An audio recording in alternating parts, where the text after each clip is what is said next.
Cuidar do coração não é apenas ir em consultas médicas ou fazer alguns exames de rotina. Nós temos mais responsabilidades com o nosso corpo. E é sobre o ritmo que nós damos à vida, o que escolhemos comer, como lidamos com o estresse, como nos movimentamos. A saúde do coração é extremamente importante e é sobre isso que a gente vai falar hoje. Mas antes de nós iniciarmos o nosso conteúdo, se você não segue no nosso canal, por favor, já siga aí, tanto no YouTube quanto no Spotify. Nós estamos lá e nos acompanhe para nossa série do podcast do Jaraguá Mais Saudável.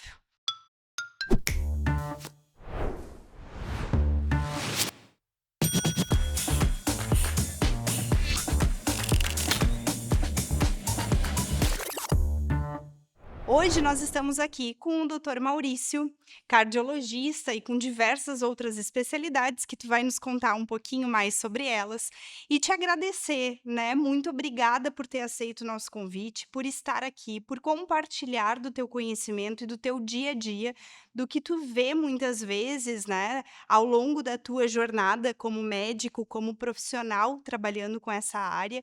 E inicialmente a gente gostaria de te ouvir, né? Como que tu escolheu essa especialidade e o que tu tem visto no decorrer da tua trajetória profissional? Amanda, é um prazer estar aqui com vocês. É uma oportunidade muito boa para a gente conseguir conversar e alcançar mais pessoas. Nem se falou, eu sou cardiologista, mas também sou hemodinamicista, então eu faço a parte de cateterismo cardíaco, outros procedimentos com catéter, que são procedimentos cardíacos minimamente invasivos. E eu escolhi essa área justamente por perceber, na época da minha formação médica, o quanto que essas doenças são prevalentes na população e o impacto que nós conseguimos tratar e resolver grande parte dessas comorbidades, principalmente cardiovasculares, na população em geral. Então, eu sempre falo que na nossa área, em especial na cardiologia, tanto o tratamento como a prevenção, ela andam de mãos dadas. Então, a educação e a prevenção, elas são extremamente importantes. Então, é uma oportunidade muito boa a gente estar tendo essa conversa aqui para esclarecer mais pontos para as pessoas e ajudar no que puder para a população ficar um pouco mais saudável. Exatamente, muito obrigada. E a gente pode dizer que talvez o único lugar que a gente queira te ver é dentro do bloco cirúrgico, pensando que o senhor faz cateterismos, entre outras situações, que são os casos que a pessoa ela estava com uma doença crônica e ela chegou em algum limite dessa doença crônica ou desse problema cardíaco que precisou do teu auxílio, né? O que mais tu tem visto dentro do bloco cirúrgico desses casos que têm aparecido para ti? Amanda, obrigado pela pergunta, uma excelente questão. Que nem você falou na parte de cateterismo cardíaco, é um procedimento que nós fazemos no centro cirúrgico. Então, é um prazer dizer que a nossa especialidade evoluiu muito ao longo desses últimos anos. Então, cada vez mais os tratamentos eles têm sido minimamente invasivos. Então, nós temos uma ampla gama de indivíduos. Nem todo paciente que vem para nós, felizmente, tem um infarto. Então, nós temos pacientes de maneira eletiva que fazem exame de cateterismo cardíaco para a gente ver como é que estão as coronárias, até pacientes que têm vasos obstruídos e aí a gente procede ao tratamento percutâneo. Além disso, nós também fazemos outros tipos de tratamento, tratamos válvulas, tratamos outras estruturas cardíacas sem necessidade de abrir o peito, sem esse procedimento mais invasivo. Uhum. Perfeito. E quando a gente fala da saúde do coração, logicamente a gente está falando do extremo desse cuidado, né? Mas a gente sabe que tem alguns fatores determinantes que podem influenciar as pessoas a evitar com que ela tenha problema cardíaco, certo? Perfeito, a colocação é muito pertinente. Então, a gente pega, às vezes, a ponta final, quando o indivíduo, infelizmente, já se encontra em algum um risco mais elevado, mas quando a gente fala de fatores de risco, a gente sempre tem que pensar nos fatores de risco modificáveis e os não modificáveis. Então, para ficar claro para a população, os fatores de risco não modificáveis são como se fosse umas cartas que você recebe no começo de um jogo, você não consegue mudar elas. Então, idade, para quem tem sorte de envelhecer, é um fator de risco não modificável. A gente sabe que idosos têm maior chance de ter algum problema cardíaco. Histórico, genético familiar. Então, é natural que as pessoas que tenham doenças genéticas familiares tenham maior chance de apresentar os fatores, no futuro, mas a gente também tem os fatores de riscos modificáveis, que aí são aquelas cartas que você consegue fazer o seu próprio jogo. Então, exercício físico, bons hábitos, tanto de alimentação quanto qualidade de sono, evitar tabagismo, que a gente sabe que é deletério, álcool em excesso, são coisas assim que a gente consegue modificar. Então, quando a gente fala de fatores de riscos não modificáveis, eles não são uma sentença, né? Eles são um aviso de que o indivíduo, enfim, que a população ela tem que se atentar mais e se cuidar um pouquinho melhor.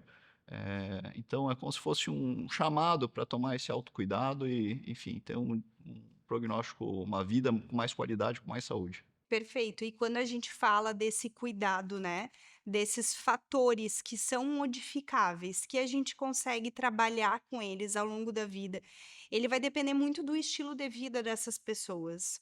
E principalmente assim, quando a gente vai falar de todo esse risco cardiovascular e dos efeitos que isso pode causar numa doença crônica, por exemplo, né?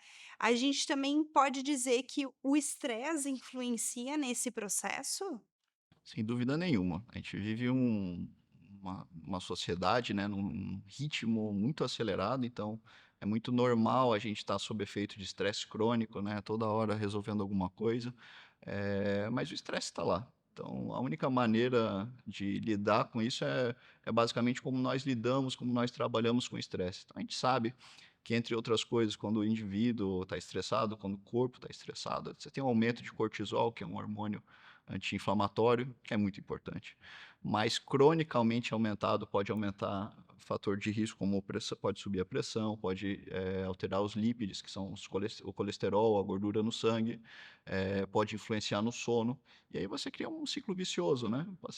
A pessoa dorme mal, faz escolhas piores na alimentação, deixa de se exercitar, e aí acaba dormindo mal. E para quebrar esse ciclo e voltar a ter uma vida mais saudável, é imperativo ter uma escolha consciente de mudança.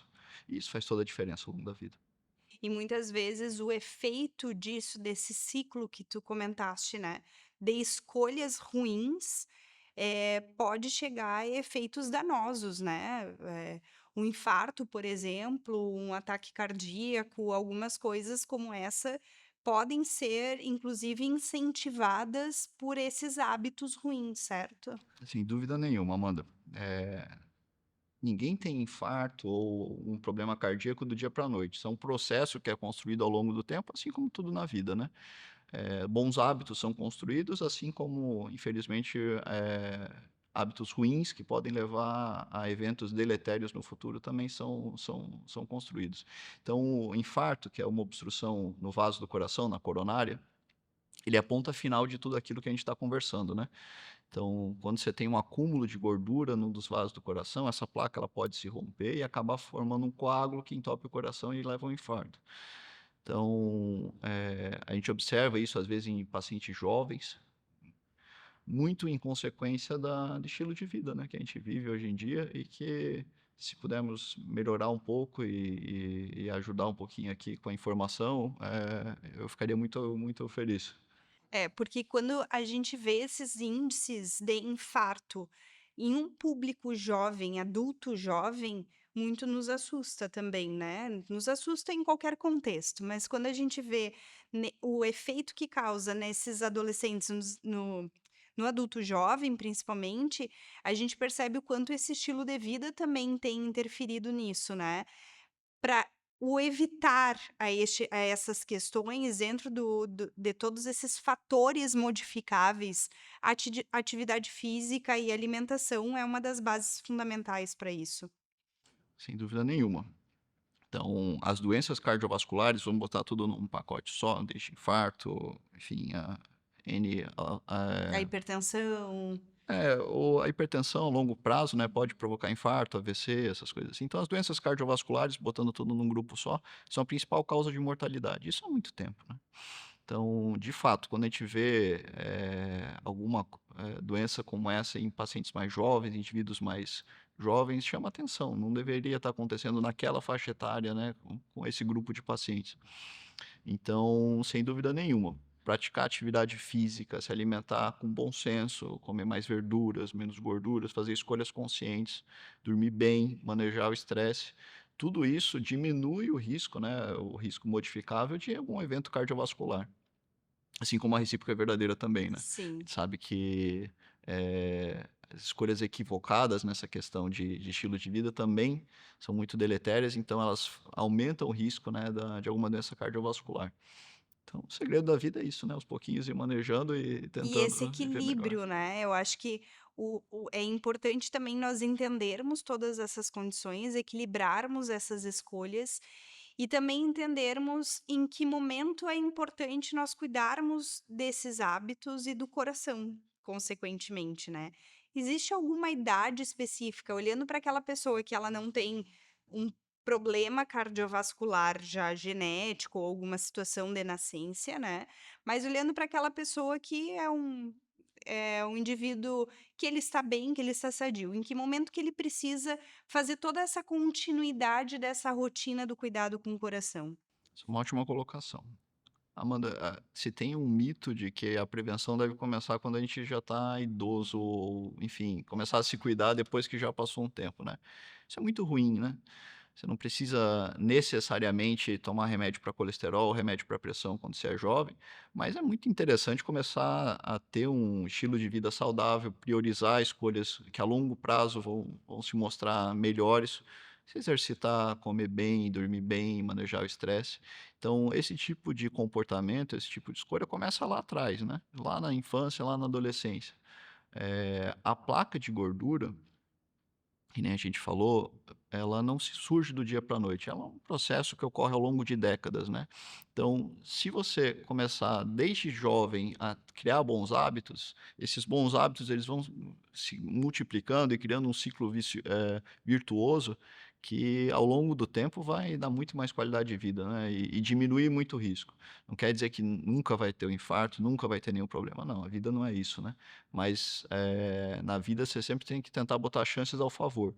Então, ter escolhas conscientes, evitar cigarro, comer bem, dormir bem, priorizar coisas que fazem você se sentir bem, é muito importante.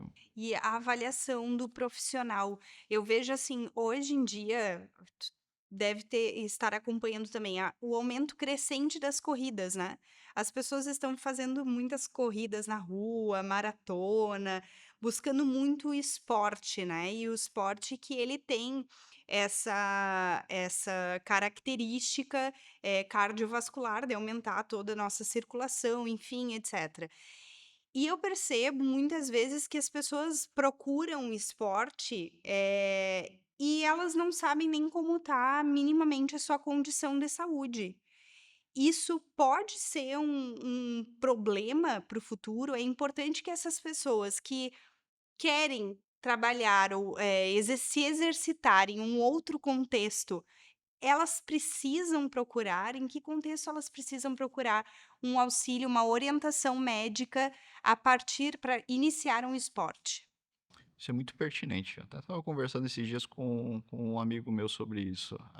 A gente observa que a gerações mais novas, elas estão mudando um pouco o estilo de vida em relação ao uso de álcool, uso de, cigarro, pelo menos cigarro convencional. A impressão que nós temos é que as pessoas estão tentando, pelo menos, começar alguma atividade física ou serem mais ativas fisicamente. Isso é muito, muito bom, né? A gente vai reviver o reflexo disso lá na frente, mas, são coisas muito positivas, muito boas. Então o esporte, que nem a gente estava falando sobre estresse, essas coisas assim, é uma ótima válvula de escape, porque o estresse ele tá lá. Uhum. Então, às vezes, manejar o estresse que é o segredo, o grande segredo do jogo. E o esporte ajuda muito nisso. Em relação ao acompanhamento médico, eu pessoalmente acho importante, saber pelo menos como é que está a pressão, ter alguma ideia de como é que está o açúcar no sangue, glicemia, colesterol. Não precisa necessariamente ser com um cardiologista, pode ser com o seu médico de confiança, mas em algum momento consultar, fazer uma ausculta só para ver se tem alguma alteração. E para dar mais segurança, né, nessas práticas de atividade física, especialmente nas atividades físicas de competição e de resistência de longa duração ou, enfim, longa distância. Existem algumas malformações cardíacas, alguns problemas cardíacos que só são detectados no ato da avaliação médica, né.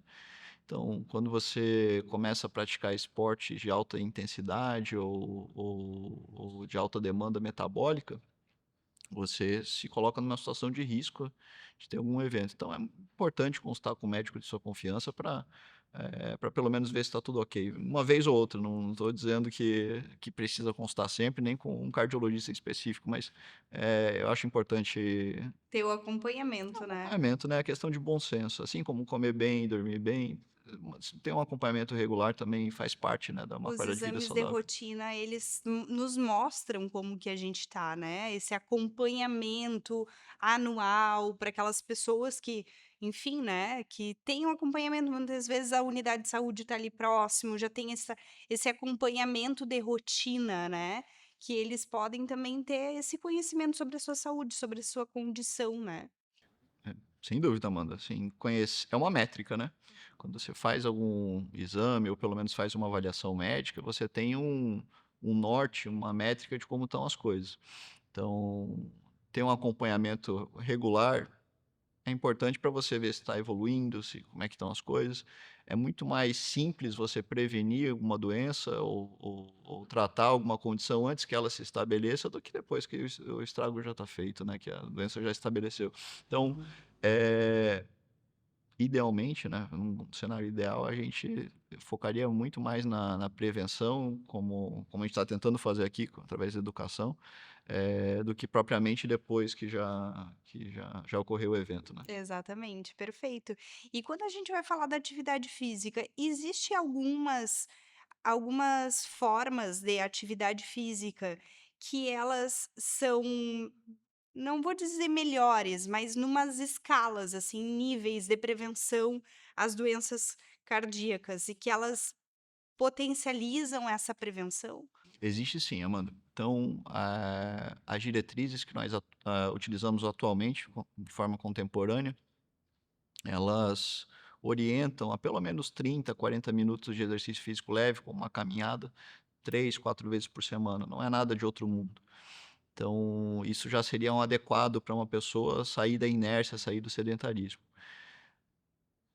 Em relação a ser melhor ou pior, é difícil dizer, né, é uma escolha muito pessoal. O importante é fazer alguma atividade, faça o que goste. Por exemplo, se gosta de natação, nada 1 hora, algumas vezes por semana. Se gosta de jogar tênis, jogue tênis. Se gosta de correr, corra, mas fazer alguma coisa, entendeu?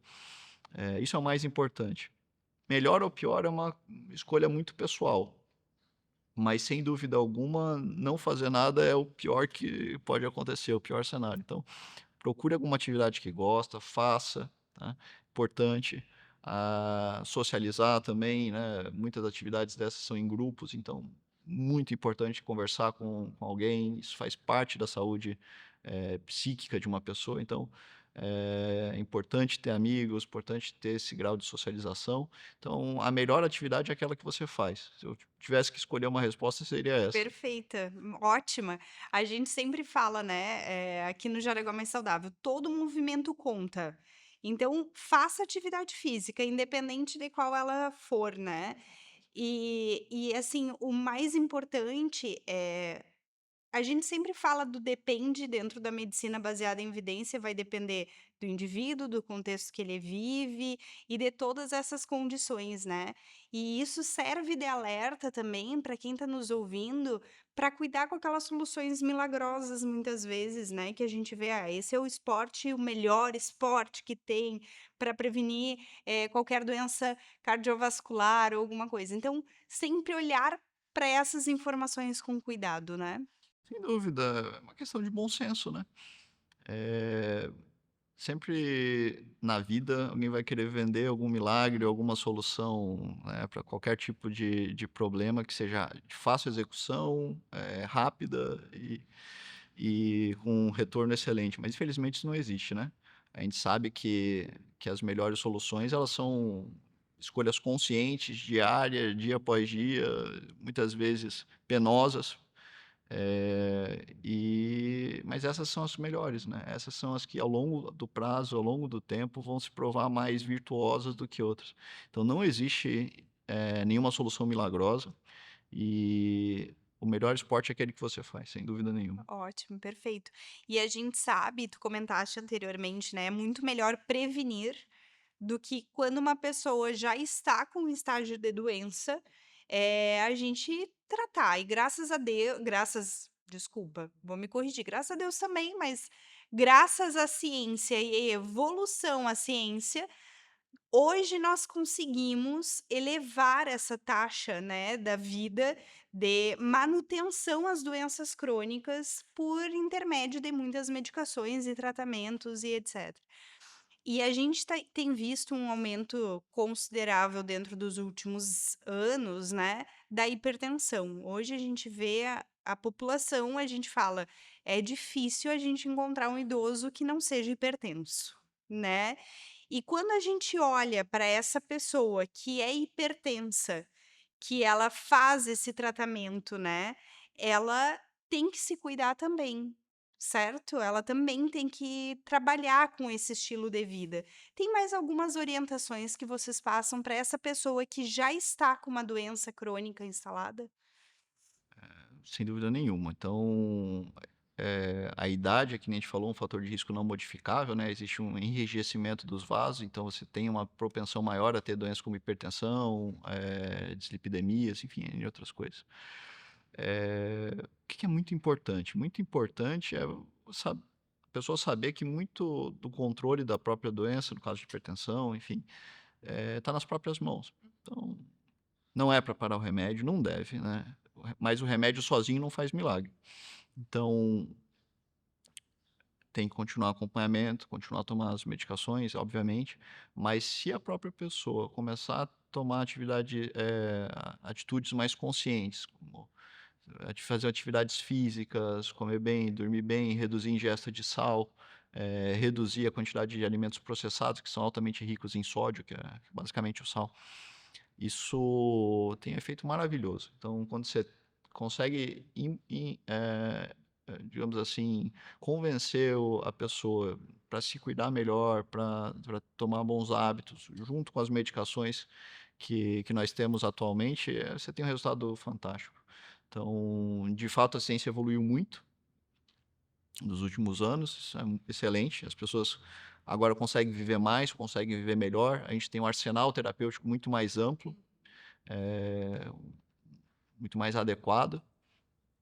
Quem sabe no futuro ainda seja melhor, vamos ver.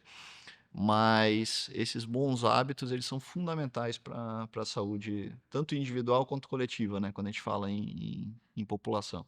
E tu usaste uma palavra que me chamou muita atenção e é muito o que a gente faz dentro de um consultório, né? Convencimento. Às vezes as pessoas elas sabem o que precisa ser feito, elas, têm consciência da questão das próprias escolhas, mas, é importante ter esse feedback, ter essa orientação um pouco mais individualizada, personalizada, pegar um tempo para conversar com a pessoa e explicar. Isso é importante, porque as pessoas às vezes elas querem, um pouco, mais de esclarecimento quanto às coisas, então é importante delegar um pouco do tempo para isso, e só traz benefícios, né. Sim, com certeza. Eu percebo muito que tem alguns idosos, quando eu me encontro, eles dizem: "Saúde do coração também é conversa. Eu também preciso desabafar, porque senão entra tudo pro coração e fica aqui, e daí eu vou ter um ataque cardíaco", é assim que eles falam pra mim às vezes, né. E é isso também, né, tu comentaste muito das relações sociais, da importância disso para nós prevenirmos as doenças crônicas. As relações sociais também são importantes. Super importantes.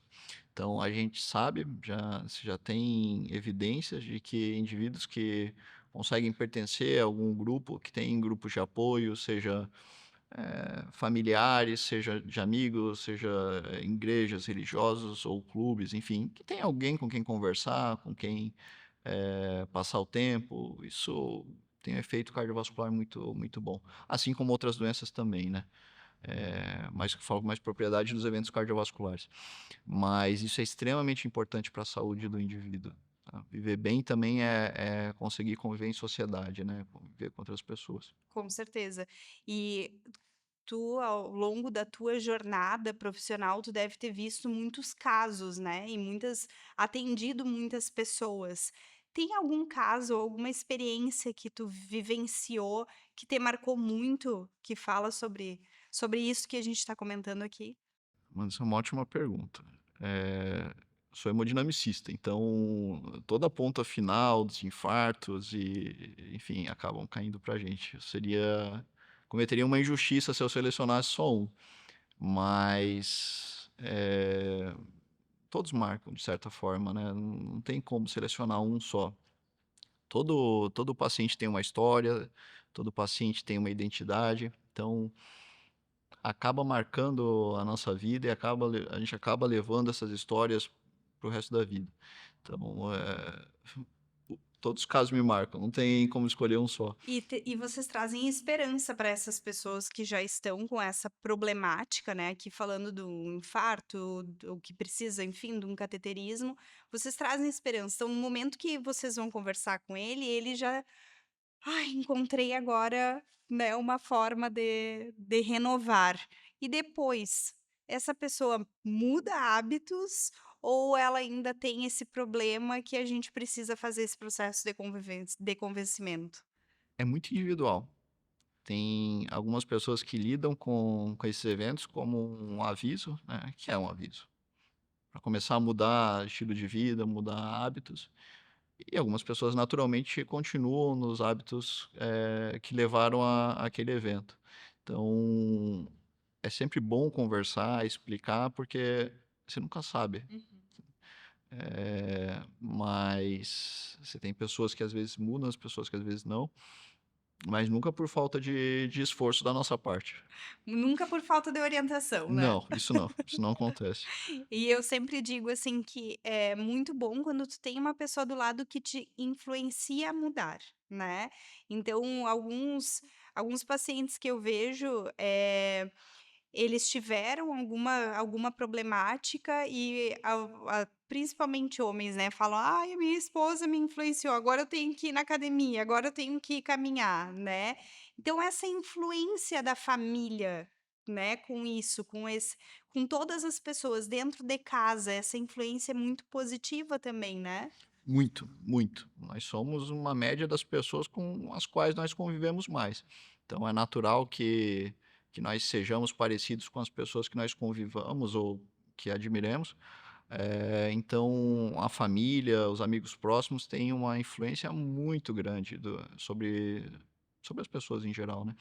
Então, saber selecionar essas recomendações, esse tipo de, digamos assim, comportamentos é muito bom. Então, ter alguém para dar um apoio, para dar um suporte, para dar boas orientações é fundamental. Exatamente. E a gente percebeu ao longo da tua fala que não existe nada milagroso, né? Uma somatória de escolhas que vão fazer todo esse processo de uma prevenção a uma doença cardiovascular, né? Se tu pudesses resumir em 5 dicas práticas para quem está nos ouvindo, 5, 6, enfim, tá? Eh, que dicas que tu darias para essas pessoas, para elas olharem para esse coração, para elas prevenirem essas doenças crônicas e cardiovasculares? Eu estava pensando aqui em 5. Estava fazendo a conta aqui. Então, muito do que eu vou dizer é questão de bom senso, né, e não é só cardiovascular, são hábitos que vão melhorar a saúde como um todo, né, não só do coração, mas também, viver melhor, viver mais tempo, com mais qualidade. Então, a primeira seria a questão de alimentação, base, né, eh bom senso, comer mais saladas, priorizar alimentos saudáveis, tentar diminuir a quantidade de alimentos processados, diminuir um pouco a ingesta de sal, que a gente sabe que tem muito sal na comida pronta, comida processada que a gente se alimenta. Então, se conscientemente conseguir reduzir isso, já é fantástico. Segundo é o que a gente vem falando aqui, né, atividade física. Então tentar se mexer um pouquinho mais, tentar, fazer algum esporte físico, um esporte atividade em grupo, enfim, isso ajuda demais. Ter um sono de qualidade também é importante, né, é base do tripé cardiovascular, né, alimentação, exercício e ter um sono adequado. Eu incluiria também como quarto item, talvez, manejar o estresse, né, a gente falou que estresse está aí, não tem muito como, tirar da vida estresse, estresse faz parte da vida, mas tentar manejar de uma maneira que não seja tão prejudicial à própria pessoa, fazer atividade física, ler algum livro, conversar com amigos, o que for bom para cada um. E por último, eu diria que seria consultar com um médico de confiança, né, para pelo menos ter uma ideia de como é que estão as coisas, né, eventualmente fazer uma aferição de pressão arterial, fazer alguns exames, não precisa ser, viver em função disso, ficar fazendo isso toda semana, todo mês, mas eventualmente acho que é importante ter algum um parâmetro de base para daí começar a ter hábitos melhores. E aqui também a gente deixa um alerta que estatisticamente os homens procuram menos os médicos e, consequentemente, eles têm uma piora, um agravamento da sua condição de saúde a longo prazo, né? Então a gente já pode deixar um alerta para os homens procurarem mais orientações e fazer essas consultas de rotina, né? Isso é super importante. A gente sabe que os homens vivem menos, né, a estimativa de vida é menor, entre outras coisas, também pela questão de doenças cardiovasculares e pela questão do autocuidado, né. Então, é importante consultar, é importante ter esses bons hábitos, né, enfim, é muito, muito importante sim, sem dúvida nenhuma. Perfeito.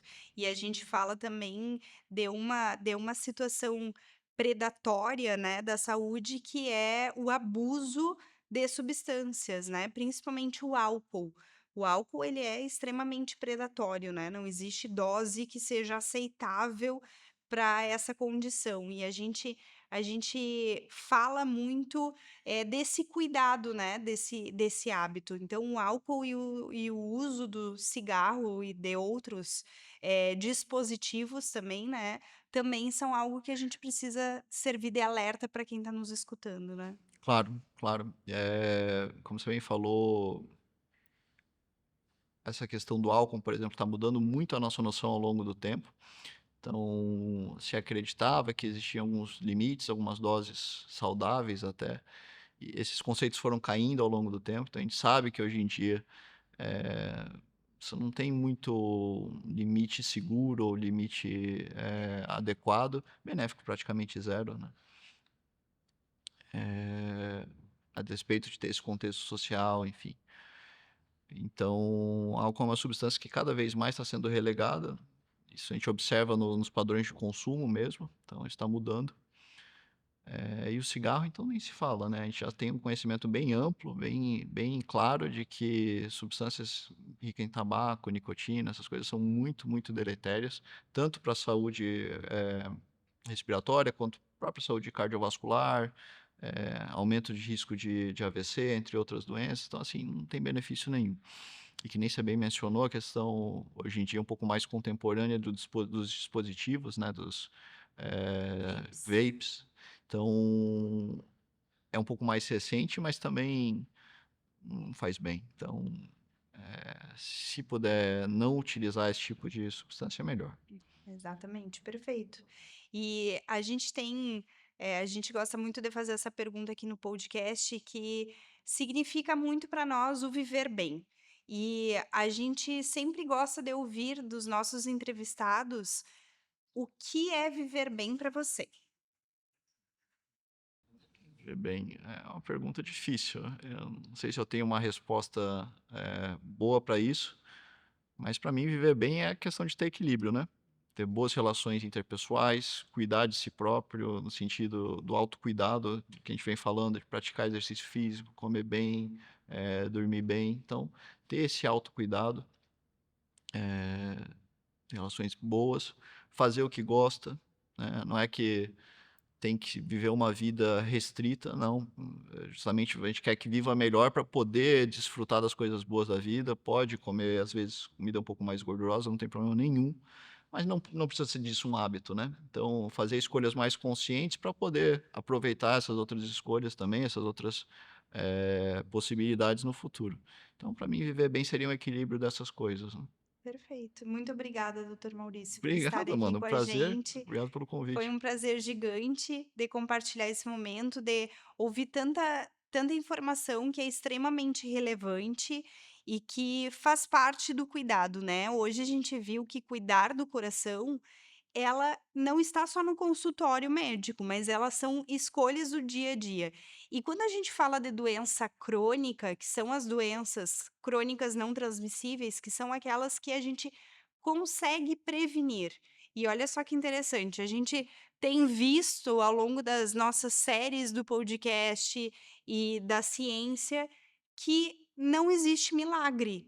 Nós estamos falando de escolhas de hábitos saudáveis, entendendo os fatores modificáveis e não modificáveis. Mas os modificáveis, alimentação, exercício físico, sono, ele está ao nosso alcance. Então, hoje é um ótimo dia para você começar a se cuidar e cuidar do seu coração, logicamente. Muito obrigada, doutor Maurício, e muito obrigada e até o próximo episódio.